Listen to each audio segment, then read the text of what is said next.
Un aviso antes de comenzar. Todo lo que se narra a continuación son hechos reales. En algunos pasajes, este podcast puede incluir relatos poco apropiados para oídos sensibles.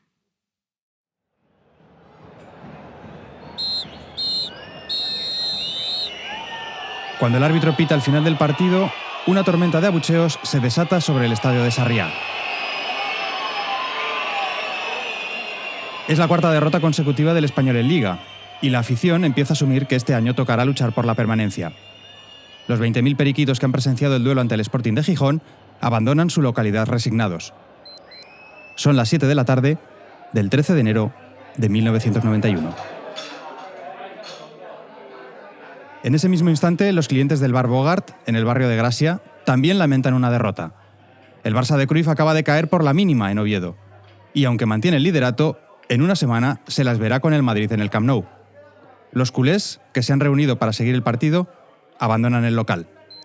Son las 7:30 de la tarde del 13 de enero de 1991. Mientras en los aledaños de Sarriá algunos hinchas apuran el domingo tomando algo en bares cercanos, en Gracia un Ford Fiesta pone rumbo a las Corts. 5 seguidores blaugrana acaban de salir del Bogart y no tienen ninguna intención de regresar a casa. Acuerdan pasar, eso sí, por las inmediaciones del feudo Perico. Cuando llegan, la tarde húmeda de Barcelona ya se ha transformado en noche fría. El vehículo aminora la marcha. Los ocupantes escudriñan el exterior desde las ventanillas. Detectan a 3 jóvenes bajando por la avenida Sarriá con una indumentaria que les delata. Visten de blanquiazul. Objetivo fijado. Cuando están lo suficientemente cerca, alguien grita: ¡a por ellos! Es la señal para que los 5 ocupantes salgan en tromba del vehículo. El primero de los 3 sorprendidos logra escapar. El segundo corre hacia la puerta del cercano Hotel Meliá Sarriá. Hasta allí lo persiguen 3 de los asaltantes. Le propinan puñetazos, patadas y 2 navajazos ante la puerta giratoria del hotel. El guardia de seguridad sale alertado por los gritos de auxilio. El tercer hincha perico sigue en shock. Para cuando quiera reaccionar, tendrá a 2 cuerpos abalanzándose sobre él. Recibirá 3 puñaladas, una en la mano y 2 en el costado. Cae al suelo. Lo patean. Pasan 1, 2, 3 minutos entre el ataque y la huida.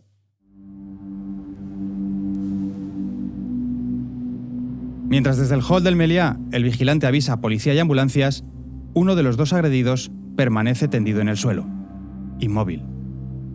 La gente que presencia la escena no entiende lo que acaba de suceder, pero las piezas están a punto de encajar. No son asaltantes, son ultras. No es un ataque, es una venganza. No es un domingo de fútbol cualquiera. Es el primero en el que el fenómeno hooligan se cobra una víctima mortal en España. Lo peor de todo, solo era cuestión de tiempo que esto sucediera.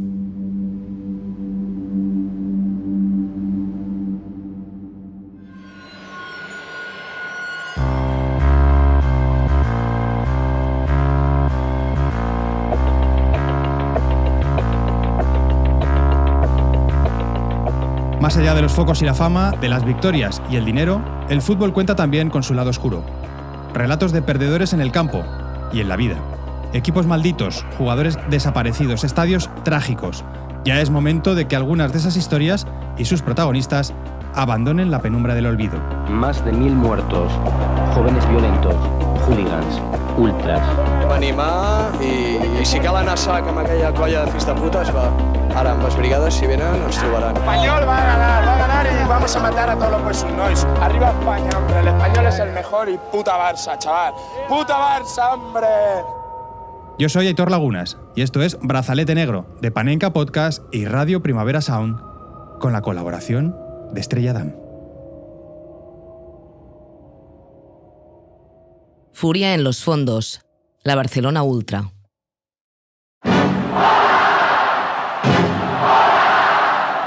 ...25 de julio de 1992... 3.500 millones de espectadores en todo el mundo contemplan cómo una flecha incandescente ilumina un país tras 40 años de oscuridad. Los Juegos Olímpicos sirven para que España cierre su modélica transición a la democracia. También para vender las maravillas de Barcelona, una ciudad a punto de eclosionar en centro mundial del turismo. En tan sols 5 anys, els barcelonins hem posat Barcelona guapa, guapa de veritat. No se puede aguantar.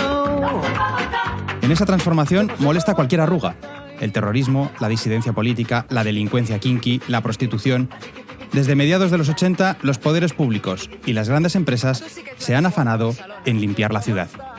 Se diría que la campaña Barcelona Ponte Guapa del ayuntamiento presidido por Pascual Maragall no se refería únicamente a restaurar fachadas modernistas. Pero como el teatral encendido del pebetero olímpico, toda aquella transformación repentina tuvo algo de efecto óptico.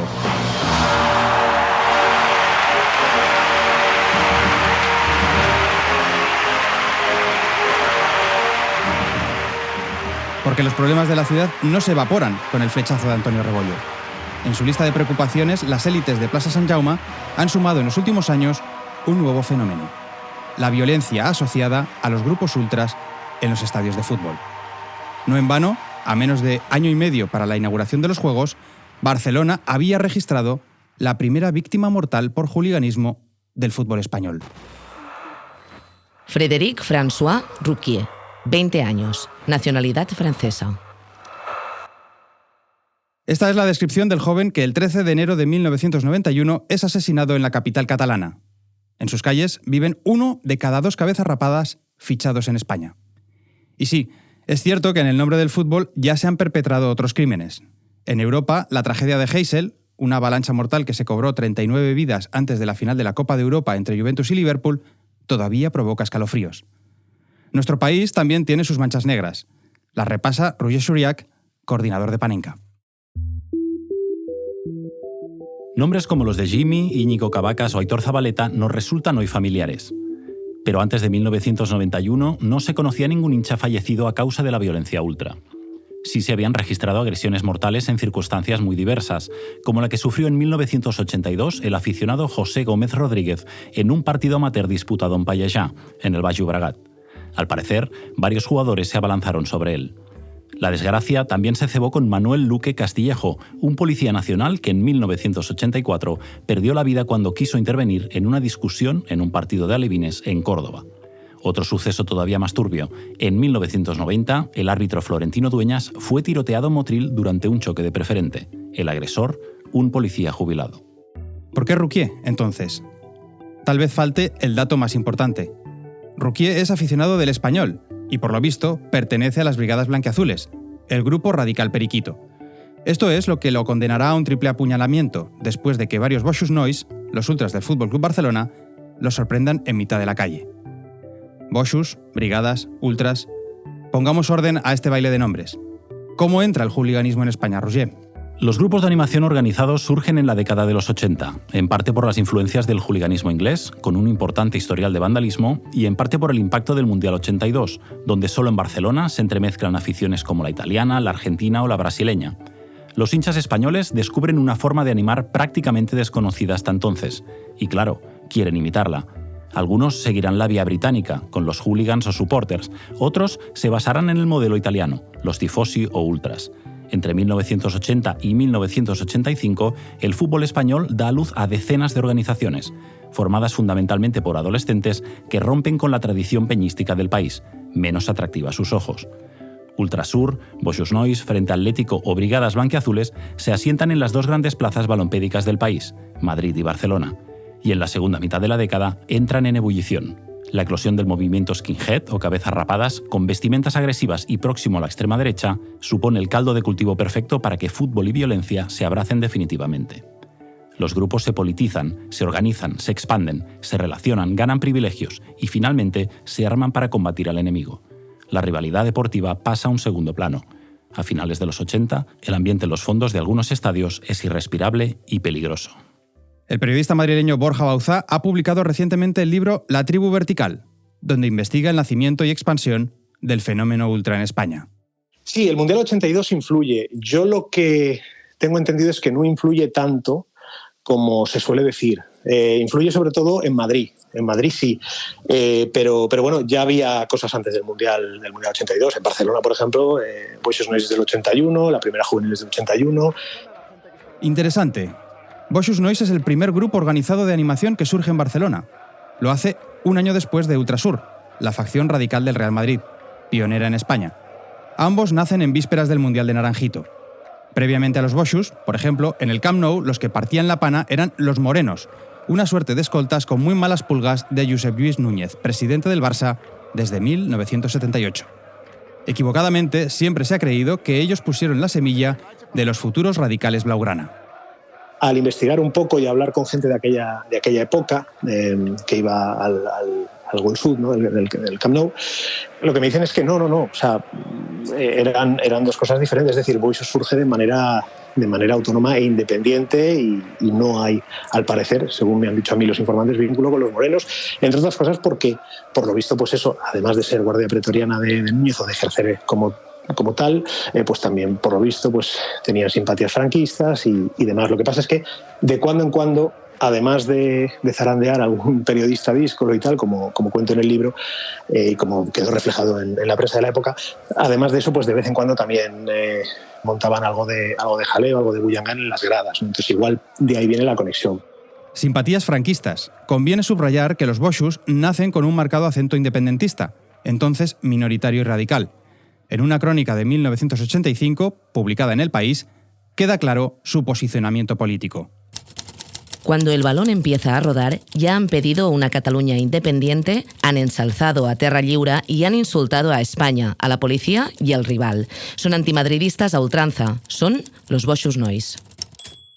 El grupo crece bajo estos postulados y acoge a varios jóvenes provenientes de organizaciones políticas como el Front Nacional de Cataluña. A medida que aumentan sus miembros, el grupo se fragmenta en distintos núcleos, pero en 1985, tras la liga lograda por Terry Venables, Boixos Nois llega a los 1000 asociados. Varios de ellos se agrupan bajo la subdivisión Células Blaugrana, que se presentará con los siguientes objetivos fundacionales. Aniquilamiento de símbolos y cuerpos de seguridad del Estado opresor.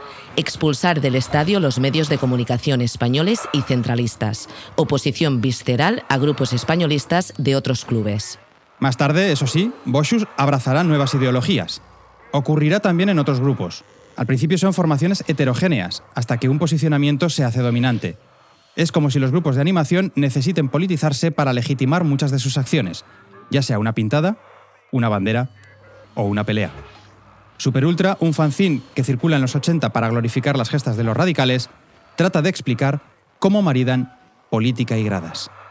La politización es necesaria en los grupos ultras, ya que es otra manera de buscar el enfrentamiento con otros grupos de ideologías contrarias a la nuestra.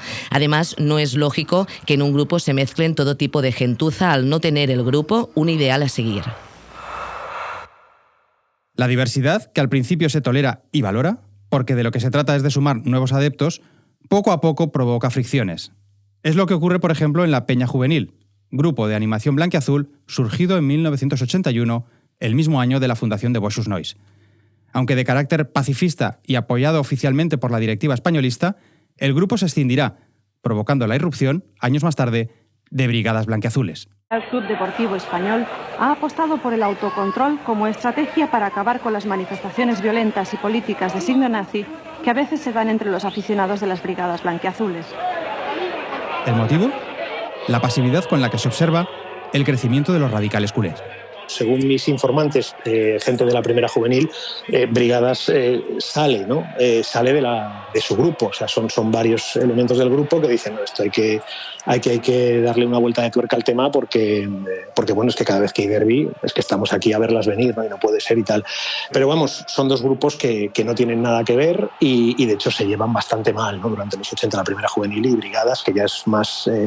finales del 84 el germen, diría yo, la primera mitad del 85 y luego ya a partir del verano del 85, si no estoy recordando mal, ya se presenta en sociedad como Brigadas.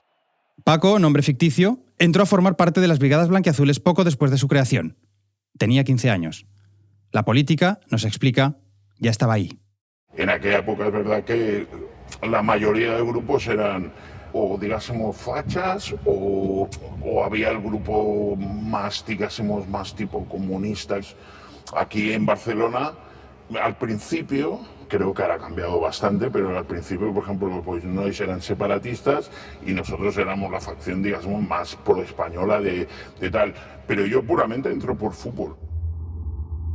Si Boschus utiliza un bulldog con un collar de pinchos en su logo, Brigada se presenta con la calavera Totenkopf de las SS nazis como símbolo visible.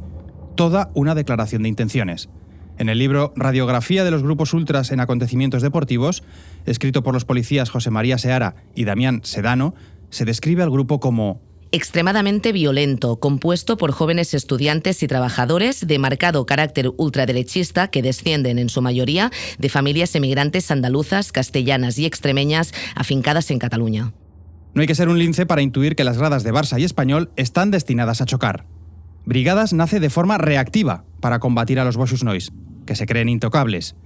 Y prácticamente por mímesis, los miembros de los Boschus Nois acaban adaptando su estética a la de su rival. Porque al principio eran heavies, punkis y las tribus urbanas que había, ¿no? Al principio eran heavies y punkis, son las tribus urbanas que había. Entonces aparecen las brigadas con una estética skin. Claro, ¿qué pasa? La imagen en ese punto expresaba algo y daba miedo. La mejor manera de luchar contra ellos era coger la misma estética y contrarrestarlos. Pongamos esta declaración en contexto. La voz que acabáis de escuchar es la de Fermín, también nombre ficticio. Un Boschu que vivió en primera persona tanto la evolución identitaria del grupo culé como la guerra que pronto iba a estallar contra los brigadistas. Entró en el grupo muy joven, a mediados de los 80, y lo dejó bruscamente en enero de 1991, cuando con 18 años cambió el fondo del Camp Nou por la cárcel de la Trinitat. Sí, el que se esconde detrás de esta voz distorsionada para preservar su anonimato es uno de los 5 ultras que participaron en el ataque a Ruquier y a su acompañante. Su testimonio es fruto de un reportaje publicado en diciembre de 2015 por la revista Panenka. Pero volveremos a la fatídica noche más adelante. La situación entre Boschus y brigadas se vuelve insostenible. La alta politización y radicalidad del grupo blanquiazul abre un nuevo escenario. Le acaba comiendo la tostada a la peña juvenil, de la que se había ascendido como referente de la animación en Sarriá. Tenías a la peña juvenil, que era lo mismo, te lo pasabas bien, ibas con gente joven, tal, pero no tenías esas vinculaciones políticas ni violentas. Tú podías elegir, tú decías, oye, yo estoy aquí o estoy aquí. Al final te separaba 3 metros. Es una forma de vivir, ¿no?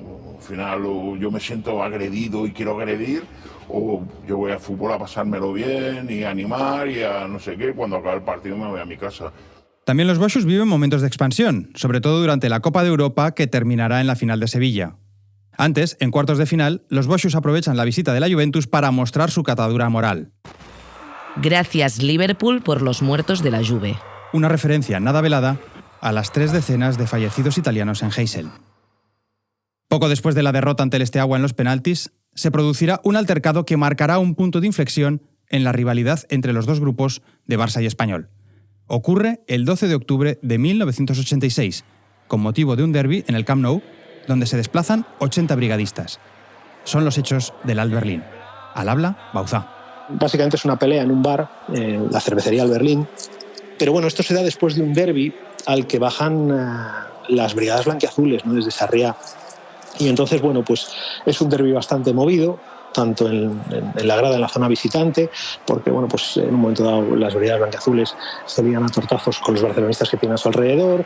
Luego fuera, pues eso, los radicales barcelonistas pues tratan de buscarles las cosquillas, se interpone la policía. Entonces al final aquello no termina en un enfrentamiento directo, y lo que sucede es que ya cuando se van disolviendo los grupos, pues hay una serie de escaramuzas, y una de ellas bastante sonada que aparece en prensa es la del Alt Berlín, que bueno, hay un grupito de Boschus que no son muy numerosos, y de repente, bueno, pues se topan con un contingente de brigadas que está volviendo hacia Sarriá.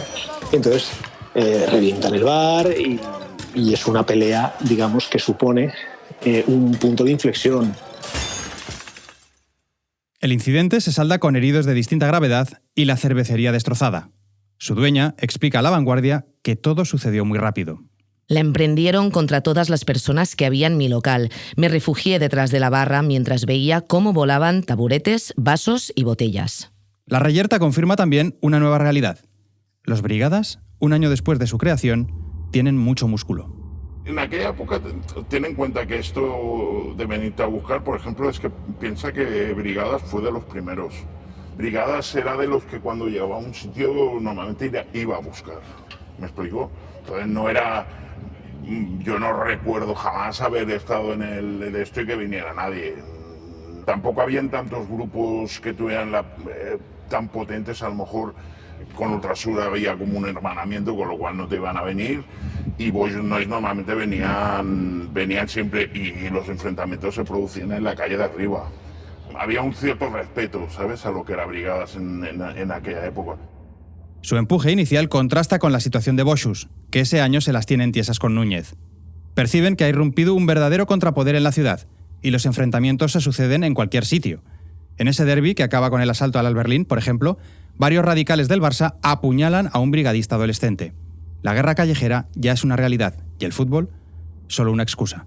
Fermín lo recuerda así. Els partits normalment s'acabava sabent que després aniries a Valladolid. Los días de partido se acababan sabiendo que irías a pelearte con las brigadas. Se aprovechaba que el choque congregaba mucha gente y el grupo hacía fórum para poder plantarle cara a los otros. En los fines de semana de derbis sabías que habría peleas durante toda la noche. Repartíamos los grupos por toda la ciudad.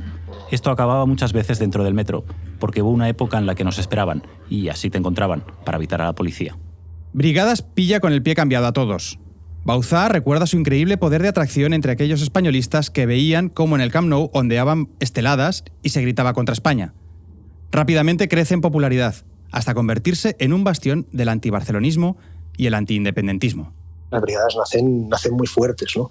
Al poco de nacer empiezan a reclutar a gente, empiezan a traer a gente bastante potente a nivel de calle, bastante contundente, gente de la escena skinhead barcelonesa y ultraderechistas, y bueno, pues es un poco el punto de inflexión, lo que supone pues es un antes y un después que dura unos 3-4 años, más o menos. El problema es que en ese tiempo nadie detecta la efervescencia de un movimiento que claramente va a más. Ni los cuerpos policiales ni las directivas de los clubes son capaces de adivinar la gravedad del asunto. O miran hacia otro lado o niegan la alarma. Despreocupación y condescendencia. La sociedad española tampoco ayuda. Se atraviesa una época de cambios. Los latidos del país están demasiado alejados de lo que puedan hacer los gamberros del fútbol. Yo creo que en los años 80 la policía está a otras cosas porque el país tiene otras preocupaciones bastante más graves, ¿no? Pues está el tema de terrorismo, el tema de las crisis, el tema también de, pues eso, del fenómeno kinky, bueno, el fenómeno kinky, no el del cine, me refiero a... Inseguridad ciudadana, ¿no? Inseguridad ciudadana, etcétera, efectivamente, etcétera. Pues, en fin, hay muchos problemas, hay muchos frentes abiertos. Incluso la policía tiene dificultades para identificar a qué banda pertenece cada violento. No hay ninguna unidad especializada vigilando sus movimientos. A Paco, de hecho, más perico que tamudo, lo llegan a confundir con un Boixú en una de sus primeras detenciones. El odio que emana de los estadios de fútbol se filtra por los poros de una sociedad narcotizada. Y para algunos, esto todavía es un juego.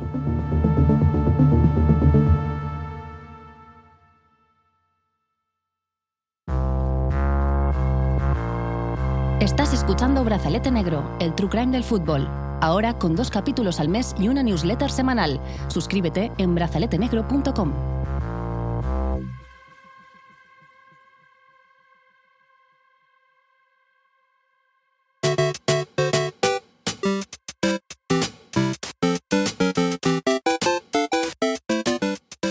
En enero de 1991, la Game Boy ha sido el regalo estrella de las Navidades. Mientras la portátil de Nintendo se cuela en las casas de media España, en las calles no todo es tan idílico como en el mundo de Super Mario Bros. Las cazadoras bombers, las botas Dr. Martens y las cabezas rapadas infunden miedo. Las reyertas son el pan de cada día. Los ataques se producen sin un patrón demasiado claro. O sí, agredir al diferente, al jeviata, al negro, al mendigo, al maricón. No, los skinheads no han aparecido de la noche a la mañana. Pero en la Barcelona preolímpica ya se registran picos de violencia causados por esta tribu urbana. Los skins provocan pánico y estos encuentran un hábitat especialmente cómodo en el fútbol. En Barcelona el asunto es todavía más grave. Se estima que la mitad de los skins de toda España se concentran en la capital catalana. Esto provoca un giro ideológico en el seno de Boixús Noise. Todavía predomina el independentismo de izquierdas, pero ahora se le une un independentismo fascista, debido a la presencia de lo que se conocerá como skins fachas catalanes.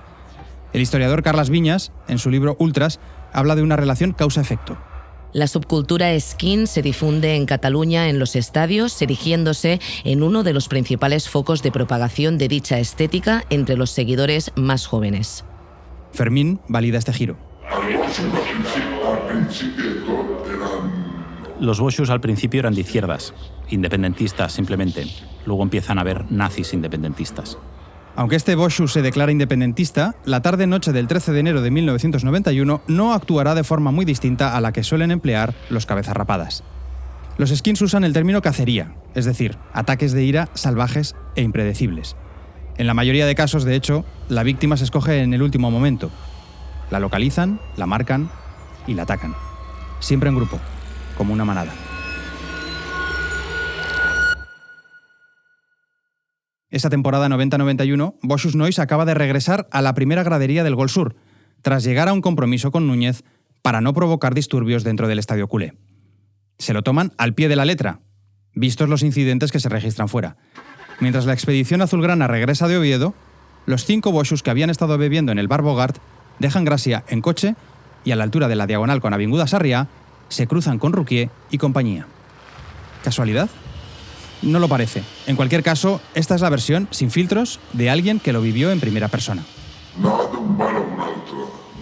Íbamos de un bar a otro. En Barcelona teníamos bares donde habitualmente nos congregábamos, nos reuníamos. No me acuerdo si íbamos de las Corts a Gracia o viceversa. Sé que el que conducía hacía 15 días que tenía el carnet. Queríamos evitar pasar por delante de Sarriá.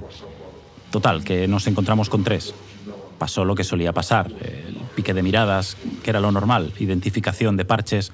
Nos liamos, salimos del coche y unos fueron hacia la fuente y otros hacia el hotel. Yo, la víctima, no llegué ni a verla, Yo fui hacia el hotel. El otro conflicto ocurrió al otro lado de la calle, que quizás había 40 metros de distancia. Con el otro conflicto se refiere a Frédéric Ruquier, que recibe 3 machetazos mortales. Delante del hotel, José María Arboleas, de 16 años, también se lleva una buena paliza y varios cortes. Queda sobradamente probado que no solo saca la navaja el asesino de Ruquier. Él llevaba arma blanca y con el herido también, se hirió con arma blanca. Fue uno de los compañeros que iba conmigo, pero fueron heridas muy leves, ¿vale? Que en ningún caso podían producir la muerte al herido, y esto hasta el forense lo dice. El Boschu no miente. En efecto, el forense determina que las heridas de Arboleas son de carácter superficial. El seguidor permanece ingresado en el Hospital Clínic, donde varios de sus familiares dejan claro ante los medios que el chico no tiene vinculación ultra. De hecho, acababa de conocer a la otra víctima. José María es un seguidor del Español que acude los domingos de partido a Sarriá. Ese día salió del estadio en compañía del chico asesinado que había conocido esa misma tarde. Entraron en un bar y 2 horas después 4 skinheads salieron de un coche y los apuñalaron. No entendemos nada. José María es un chico normal, incluso un poco cobarde. No sabemos lo que pasó, pero ahora tenemos miedo.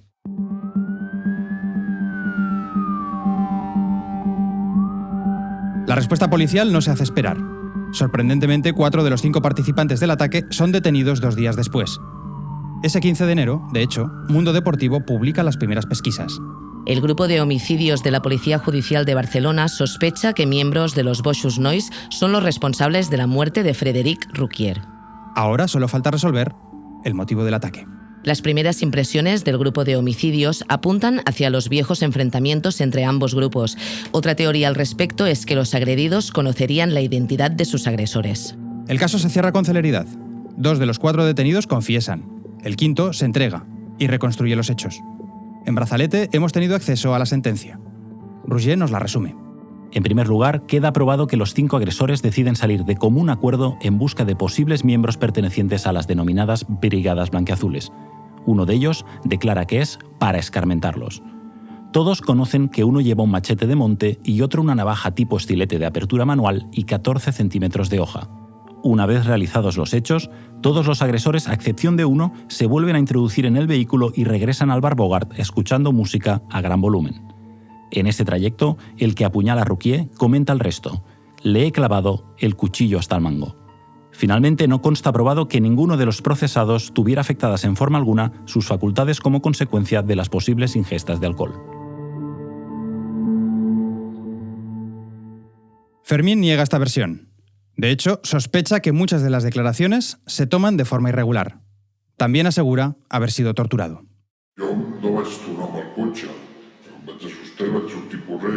Yo no volví en el coche. Me asusté y salí corriendo. Llegué a casa en metro. No supe nada. Hay una versión de la declaración donde alguien dice algo así como «le he metido la navaja hasta el mango». ¿Qué necesidad hay de decir eso a la policía? Yo no estaba, no pude escucharla, pero mi implicación no puede ser la misma. A mí cuando me cogieron, me subieron al coche y ya empezaron a pegarme. No se esperaron ni a llegar a Vía Layetana, de mi casa a la comisaría ya recibí. Cuando llegué me empezaron a desnudar y llevaba una camiseta de los Boixos Nois, con el escudo del Barça, el Bulldog y una estelada. Me dijeron, te vas a cagar. En palabras textuales, tenemos carta blanca del gobernador civil. Mientras todo esto sucede, los dos clubes implicados se esfuerzan en darle aparente normalidad a la tragedia. El gerente del Barça, Antón Parera, declara que el club está orgulloso del comportamiento del Gol Sur y que esta temporada no se ha producido ningún incidente. Desvincula la muerte del joven españolista del club azulgrana porque nosotros jugábamos en Oviedo y los hechos se produjeron 2 horas después que terminara el Español Sporting. En una línea similar se manifiesta un portavoz del Español en declaraciones recogidas por Mundo Deportivo. Lamentamos la muerte de este muchacho, pero parece claro que el incidente poco tiene que ver con el fútbol y obedece a prácticas violentas entre grupos de jóvenes muy definidos. Ambas declaraciones son de un cinismo evidente. Nadie osa reprobar a los seguidores radicales de uno y otro club, que, no olvidemos, se han convertido en apreciados elementos para apretar a los jugadores rivales.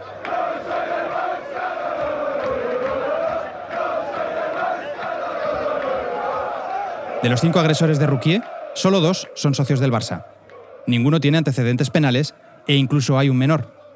Los familiares, no obstante, denuncian las facilidades que el club da a sus hijos para que accedan al estadio y financien algunos desplazamientos. Le preguntamos a Bauza por la relación entre clubes y grupos de animación, que en los 80 exige equilibrios y algunas concesiones. Para entender muy bien la relación entre grupos y directivas, lo que hay que entender es el concepto de nos tenemos que entender. Y Boixos baja a primera gradería, después de ser enviados, no todos, pero muchos de ellos, a la tercera gradería a finales de los 80, baja porque pues es un grupo que crece mucho y es un grupo que además entra gente muy marrullera, muy jaranera y pues en la tercera gradería montan unas importantes, ¿no? Y entonces pues llega un momento en el que oye, vosotros queréis bajar, yo quiero que no me la liéis dentro del estadio por lo menos, entonces pues yo os bajo pero vosotros no me la liáis, hay una reunión, tal. Con Brigadas Blanquiazules yo creo que hay bastante más permisividad durante los 80. Este punto lo confirma Paco, que asegura que en los últimos años de Sarriá, los ultras llegaron a tener despacho propio en el estadio. En el fondo, ningún presidente quiere tener de morros a sus hinchas más ruidosos. Y yo creo que también el Barça, cuando Gaspar ingresaba 1 millón de pesetas en la cuenta de los Boixos Nois y tal, yo creo que siempre es un tema de amor-odio. Es decir, yo creo que las directivas, lógicamente, quieren lo que es lo bueno de los grupos de animación y evidentemente les incomoda el tema de la violencia o cuando la lían demasiado fuerte. No pueden prescindir de los grupos de animación porque al final son los que te caldean. Yo creo que todo el mundo quiere esa gente joven, ese tal, pero dominar eso es muy complicado.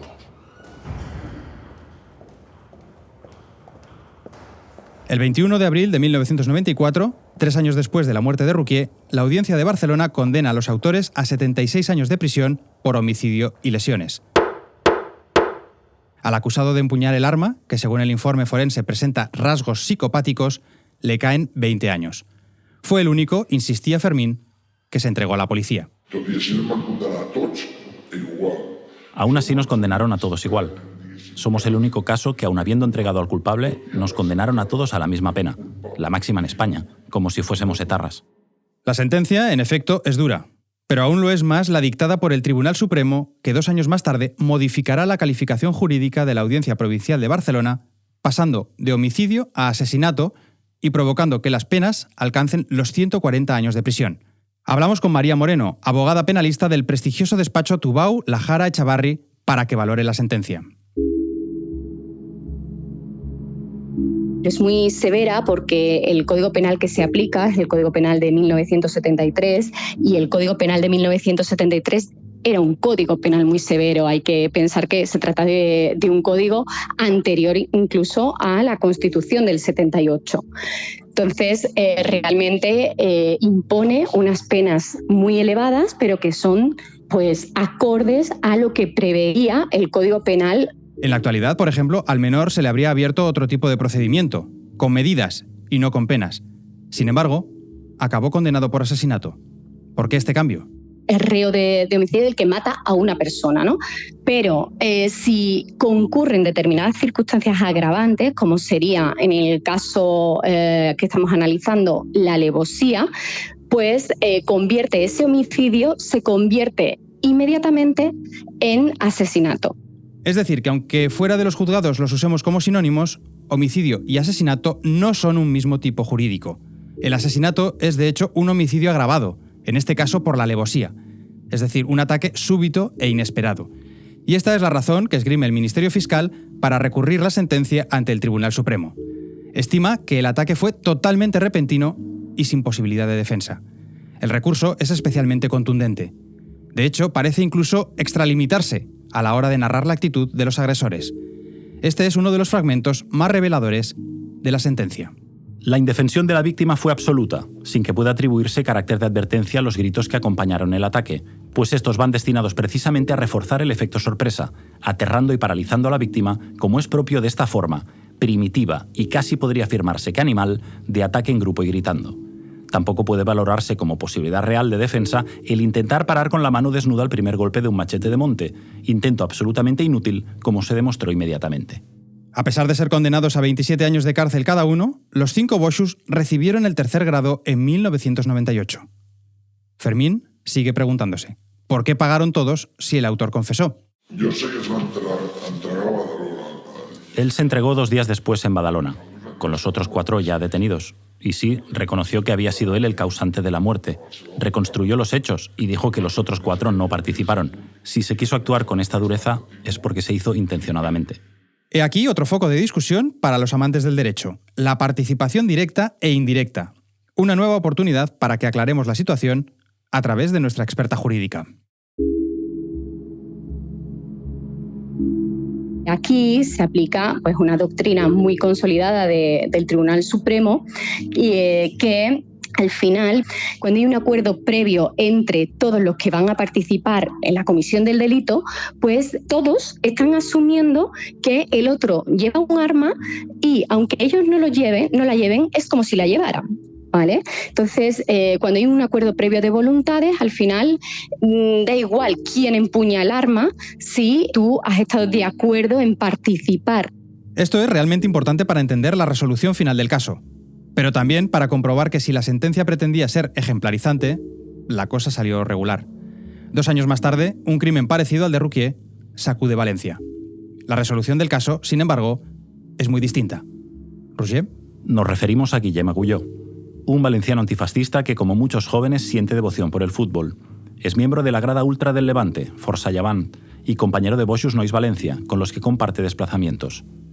El 11 de abril de 1993, mientras está de acampada en Montanejos, recibe una puñalada en el corazón tras el asalto de un grupo de extrema derecha. Solo el autor confeso del crimen irá a prisión, pero estará apenas 4 años.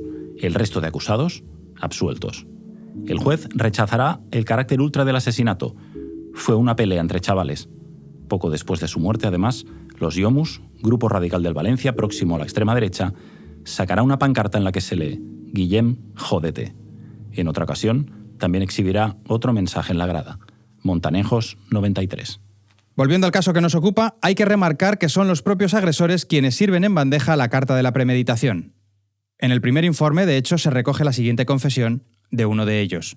Estábamos quemados porque uno de los nuestros había recibido hace un tiempo un navajazo mientras esperaba la llegada del autobús. Si esto no es una vendetta, se le parece mucho. Con uno de los nuestros se refieren a Sergi Sagarra, alias Draculín, un simpatizante de Boixos Nois apuñalado en el barrio de Gracia en diciembre de 1990. Los autores son brigadas y la agresión, digamos, poco honorable. Segarra tiene un defecto físico en la pierna que le impide correr. Le golpean con una barra de hierro en la cabeza y luego le perforan el pulmón de un navajazo. La víctima se queda a 2 centímetros de perder la vida. 6 semanas después, se producirá la agresión a Frédéric Rouquier. Es difícil pensar que los 5 atacantes no supieran quién era el joven francés. Se lo preguntamos ahora a Fermín. No, hablando con gente, sí, este estuvo en esta pelea, este era del Front National de Perpiñá, de los skinheads. Bueno, te va llegando información. Pero sí, era brigada. Los 2, los 3, vaya, porque el otro nunca más se supo, pero eran 3. Aunque son muchos los medios que tratan de desvincular su pertenencia a brigadas blanquiazules, lo cierto es que el grupo radical Periquito recuerda a Rouquier como un camarada. Paco confirma su membresía, pero apunta que no tenía ningún peso en el grupo. Los potentes, digásemos, nunca se atacan. ¿Me explico? El grupito, digásemos, de esto nunca se ataca. Siempre se acaban llevando las hostias los cuatro que enganchan por allí y que no saben de qué va la cosa, que es un poco lo que le pasó al Rouquier ¿no? Que al final no era nadie. Con cariño, pero no era una persona, digásemos, del grupo que fuera súper potente. Sin embargo, el periodista Francesc Barata sí encontró motivos para cargar a Rouquier de influencia en el grupo. En una investigación publicada en El Observador, un mes después de su muerte, afirmaba que no era un cualquiera. No fue casual que cayera el francés. Era considerado por los cabezas rapadas independentistas como el contacto de los skinheads catalanes con sus colegas del ultraderechista Frente Nacional de Jean-Marie Le Pen. También era uno de los principales organizadores de los encuentros internacionales de skinheads neonazis que cada verano agrupan a varios centenares de jóvenes ultras en las poblaciones de la Costa Brava. Por si fuera poco, entra en escena Sergi Sagarra, quien acaba confirmando que sus compañeros planearon vengarle mientras él se recuperaba de la agresión. Precisamente a su salida del hospital, a finales de enero de 1991, explicaba al País. Conmigo se pasaron un poco y por eso pienso que lo que hicieron mis compañeros estuvo bien, porque yo estuve a punto de morir, ojo por ojo, diente por diente.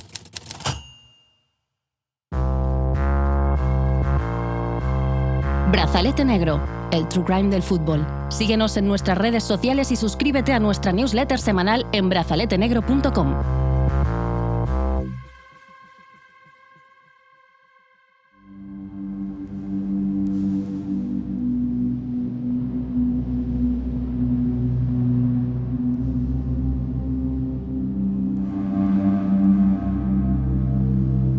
Si 1991 arranca con la muerte de Rouquier en enero, en otoño termina con el asesinato de Sonia Rescalvo, una transexual apaleada en el Parc de la Ciutadella por 6 neonazis vinculados a los Boixos. Ambos crímenes suceden en Barcelona. Poco después, la alerta se desplazará a Madrid. Un hincha del Atlético es apuñalado por radicales del Real Madrid en los aledaños del Santiago Bernabéu. Y en noviembre de 1992, los jueces apuntan al protagonismo de Ultrasur en los círculos skin en los que se mueven los asesinos de la trabajadora migrante Lucrecia Pérez. Las estadísticas policiales no engañan. Si entre 1963 y 1990 fueron detenidos 54 cabezas rapadas en España, solo en 1991 el número se cuadriplicó hasta los 220. La mitad de todos ellos, por cierto, fichados en Barcelona. Sí, la ciudad que se afanaba por barrer sus defectos bajo la alfombra en vísperas de los Juegos Olímpicos. Hoy Brigadas ya no existe, y lo que queda de Boixos sobrevive bajo la piel de Casuals. Desde su expulsión del Camp Nou durante la primera presidencia de Joan Laporta, este grupo genera más titulares por crimen organizado que por violencia futbolera. La realidad de ambas facciones ya no se parece a la de los 90. Nadie mejor para resumirlo que Fermín y Paco, los 2 ex-ultras que han participado en este capítulo. Tú tienes que pensar que en aquella época todos, no sabíamos nada, ¿vale? Esto es como lo de la heroína, ¿no? El que se enganchó en los 70 es que no sabía de qué iba. El que se engancha ahora es que es tonto, ¿vale? Porque ya sabes que eso es muerte. No está bien, no es justificable. No está bien lo que sucedió, no es justificable.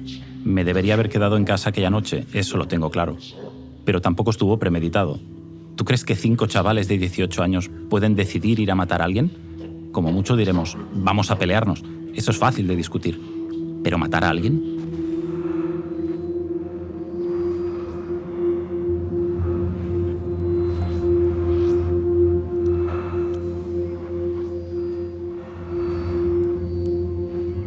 El ruido y la furia se han apagado.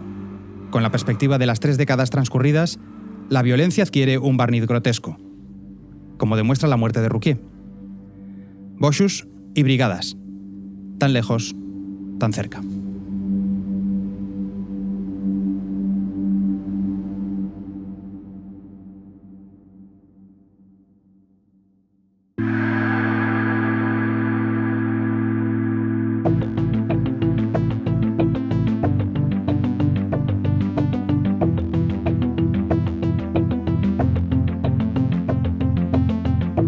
Brazalete Negro es una producción de Panenka Podcast y Radio Primavera Sound con el apoyo de Estrella Damm.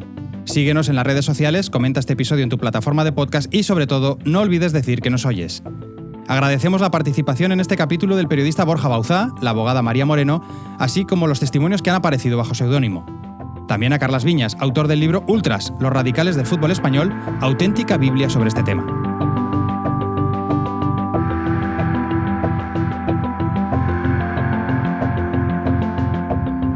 Han colaborado André Ignat, David Camilleri y Nacho Medina en la técnica, Matías Rossi en el diseño de sonido, Edu Boada en las redes, así como Roger Shuriak y Laura Aznar en las locuciones. Marta Salicru es la productora ejecutiva y yo soy Aitor Lagunas. Gracias por escucharnos. Y recordad, Bill Shankly no tenía razón. El fútbol, a veces, sí es una cuestión de vida o muerte. Hasta el próximo Brazalete.